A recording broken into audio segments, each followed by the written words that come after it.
And I've even succeeded to review the turnouts in previous nominations in 2017 and also in 2013, and that is a standard.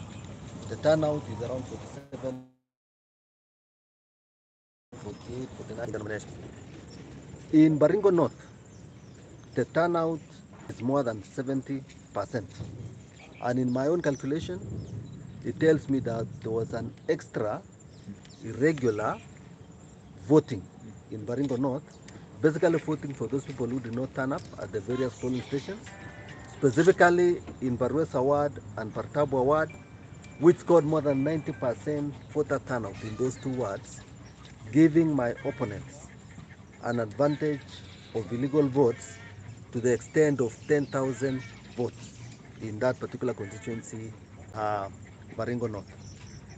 The other problem is in Baringo South constituency, where in the two wards of the Ilchamus ward and the Mukutani ward, we also noted a very high turnout of also more than 80%, and I can be able to name a few polling stations in Mukutani.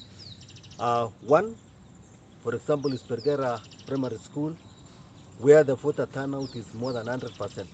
365 registered voters. Those who voted are 377. The beneficiaries of those extra voting are my opponents. When you go to a polling station, Logumgum, in Mukutani Ward, 539 registered voters. Those who voted are 542. The beneficiaries are my opponents of that extra voting in those two polling stations. And generally, in the entire Mukutani and Ilchamus wards, where we got that more than 80% voter turnout, again, that is voting for people who did not turn up at the polling stations, gave an advantage to my opponents to the extent of 5,000 votes, just in those two wards. When you come to Marigat ward, we noticed serious problems in 7 polling stations, among the Marigat Primary School, among the Marigatai, among them Rabai Primary School, among them La Pos. Yes, again, in those 7 polling stations, the voter turnout was around 100%.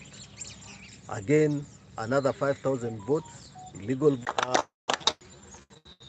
But the only difference is, yes, we know in an election supervised by IBC, there will be no illegal voting. There will be no voting for those people who do not turn up to vote. It will be those people who have presented themselves at the polling stations who will only be allowed to vote. And we are sure that we vote in the same criteria, we win it in the nomination. And as I say that, we did note a few problems in Baringo Central constituency. In Kapkokon Primary School, we were declared, we got 172 votes. At the tallying center, they recorded 72 votes. Kasoyo Dispensary, we got 163 votes. At the tallying center, after reviewing Baringo Central, we noted that they recorded for us 43 votes. Kapsirkon polling station, again in Kabarnet Ward, we got more than 60 votes. It was recorded 0. We went to Kapkimoi polling station in Ewalel Chapchap, where we got 111 votes. The record is 0. So again, we noted an attempt, which they succeeded, to reduce our votes in Baringo Central by 1,000 votes. So all that is the explanation, is the justification of our move that we shall be contesting for the governor position Baringo County as an independent candidate.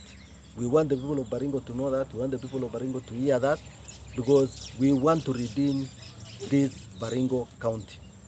I want to finalize by saying we shall be convening a meeting here next week, basically of all those who will be contesting independent, so that we can give assurance to the voter in Baringo, and to give an assurance to the nation, and to give an assurance to the Deputy President that despite us contesting in independent, yes, we shall still be lobbying for the residents of Baringo County to vote in the Deputy President William Ruto as the president of Kenya.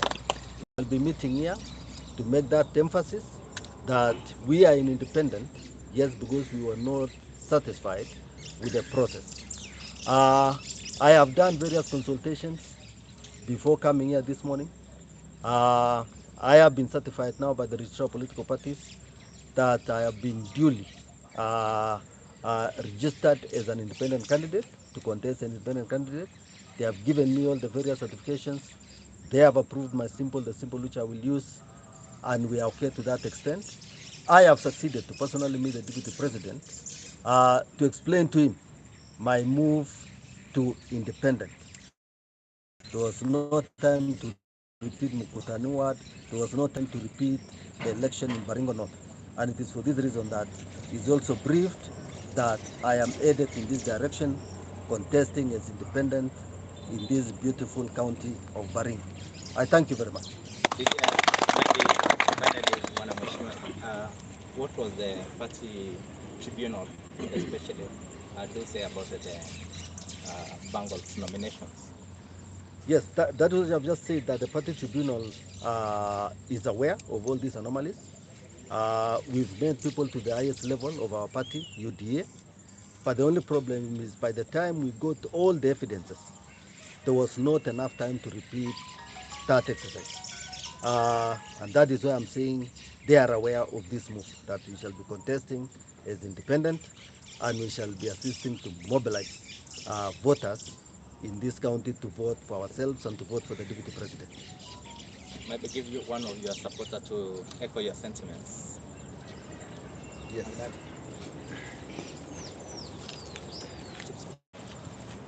Mjambo nyote. Majina naitwa Shaban Makidadi. Yes.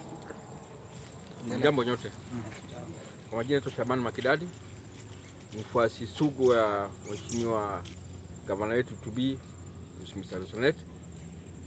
Kwa kweli yale yote amesema mambo yalikuwa yanafanyika. Kwa hakika uliona vile ni mara yake ya kwanza kusimama kama gavana, na hakika aliwapiku wote. Na tunajua mpinzani wake kazi yake tunamwelewa tangu kitambo. Tangu hapo mbeleni kulikuwa na shida pale Barwesa wakati ule kwa mbele, mnakumbuka? The same problem ilikuwa kwa Barwesa 2013. Si kitu kimeanza leo. Kwa hivyo kitu unazoeleka. Kwa hivyo tunamwambia tafadhali, watch the pace. We show you in Mogotio, we shall show you in Barwesa again, we shall show you in the Maraville. Hata kama unafanya jambo la Maraville tunajua, lakini tutakuonesha. Hata ile mkutani tunakuambia tafadhali, tutakuonesha. Watch the pace please. Asante. Good. Thank you.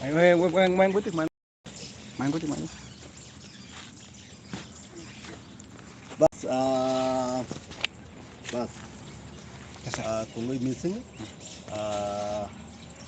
missing